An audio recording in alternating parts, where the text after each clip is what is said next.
What will the end times look like? How far away are we from the end times? Tonight, we're going to dive in and see if we can figure out what it's going to look like and what we should be watching for. We are told to strip away church doctrine that's not based on Scripture. Jeremiah prophesies that the Gentiles will come from around the world and confess that they inherited lies, vanities, things with no profit. You think showing up for church each week and punching a time clock's going to do it? No, there's a lot more work than that. God sent him to me. I guess that could be true, but take your seat next to me in the pews. This is season 2. Let's go.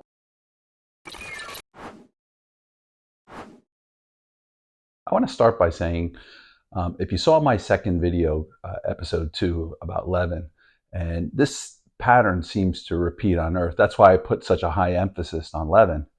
If you look, the whole world repeats this leaven theory.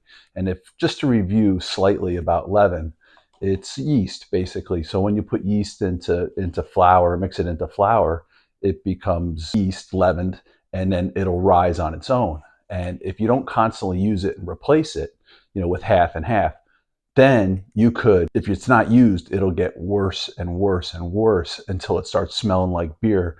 Then eventually it'll get rotten and you'll have to throw the whole thing out.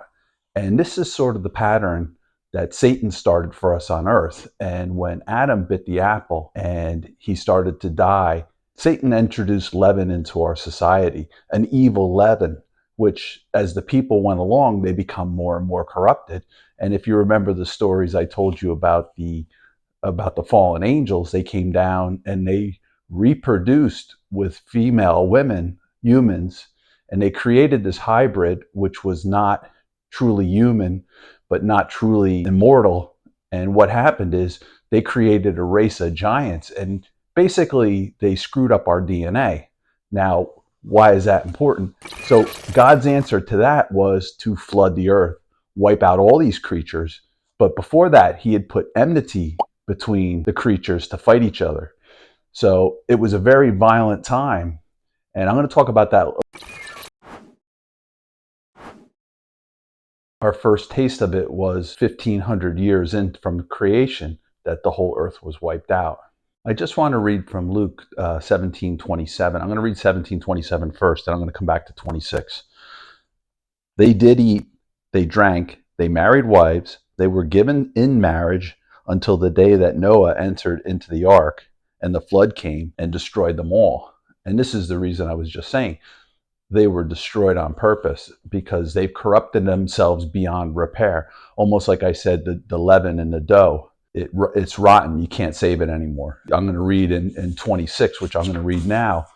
Noah was righteous and the 8 people with him. So basically what he did is he saved what wasn't corrupted and started again. And we'll see in the Bible, this is the pattern. This is what happens all the time. So let me read 17:26. And as it was in the days of Noah, so shall it also be in the days of the Son of Man.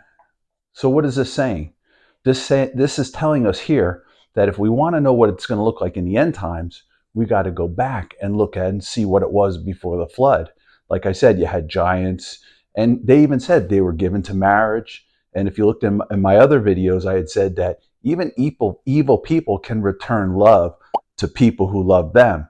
It's just that they can't love everybody. That's the difference. So I want to dig a little deeper into Enoch in this section.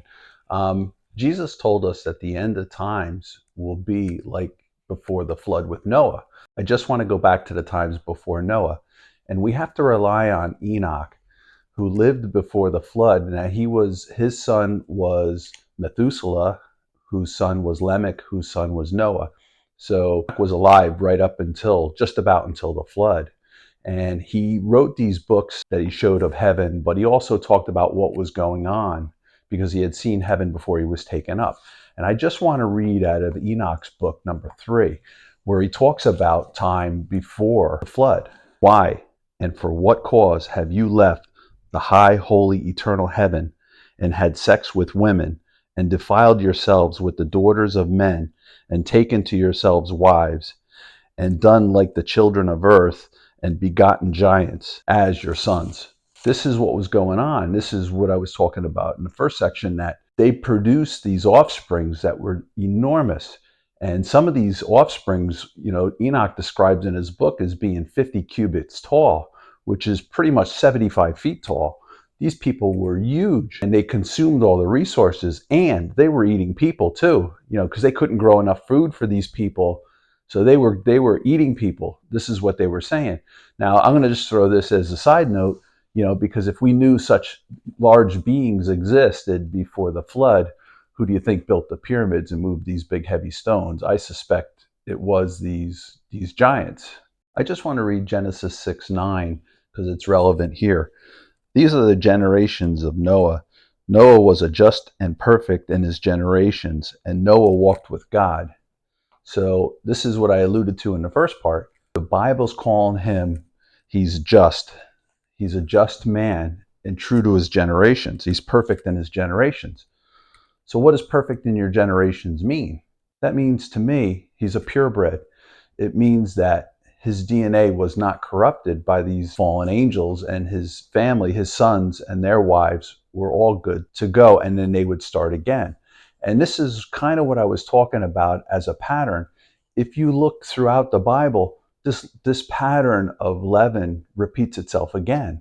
If we remember the four cities that were destroyed by God, Sodom, Gomorrah, Admah, and Zeboim, if we remember those four cities, they were all wickedly corrupted.